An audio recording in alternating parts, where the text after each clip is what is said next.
Hello and नमस्ते तपाईहरुको फेरि पनि हँसिलो अनि रसिलो दिपकको तर्फबाट फेरि पनि तपाईहरुलाई स्वागत जनाउँदै म अहिले फेरि आइरहेको छु तपाईहरुको बीचमा एउटा रेसिपी लिएर। अनि म अहिले यो समय चाहिँ म बेलको जुस बनाउन गइरहेको छु।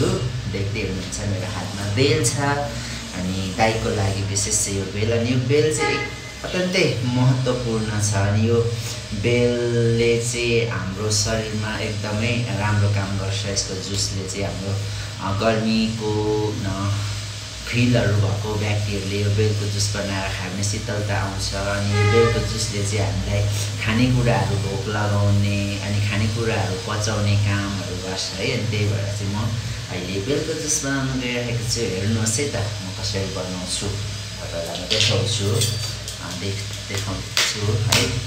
म सबै चाहिँ बनाउँदिनँ किन भन्दा दाइले सबै खाइसक्नुहुन्न है। देख्नुभयो भित्र बेलभित्र चाहिँ यस्तो हुन्छ। अनि यो चाहिँ म बनाउँदिनँ, थोरै बनाउँछु, यति आधी जति मात्रै म बनाएर जुस बनाएर राख्छु अनि आधी चाहिँ भोलि। अनि यो चाहिँ एकदमै राम्रो हुन्छ खानाको लागि है।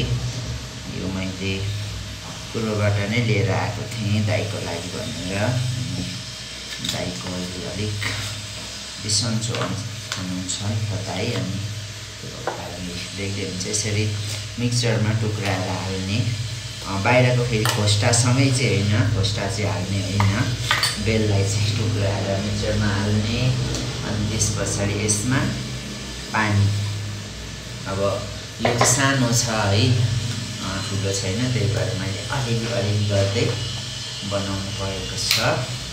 म बनाउन गइरहेको छु, देख्न सक्नुहुन्छ कसरी बनाउने बनाउँदैछु।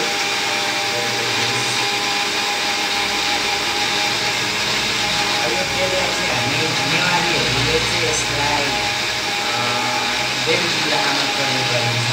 त्यही भएर नेवारीहरूले खाँदैन यो, यसलाई चाहिँ छोरीहरूले आफ्नो श्रीमानको रूपमा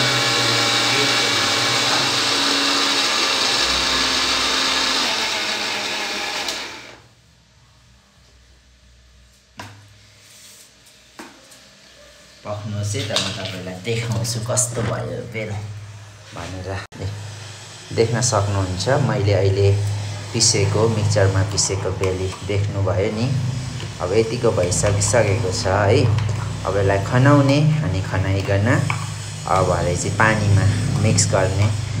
चिनी पनि हाल्ने हो किन भन्दा अब त्यत्तिकै खान सक्दैन होला, अनि चिनी अलिअलि गुलियो हाल्नुपर्छ।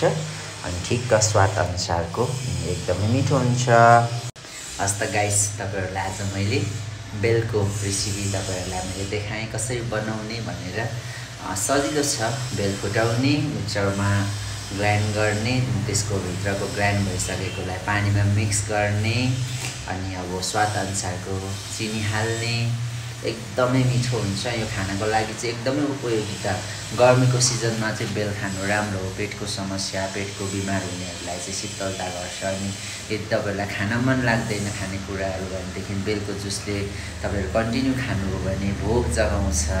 अनि प्लस तपाईँको पाचन क्रियामा पनि एकदमै राम्रो काम गर्छ है त।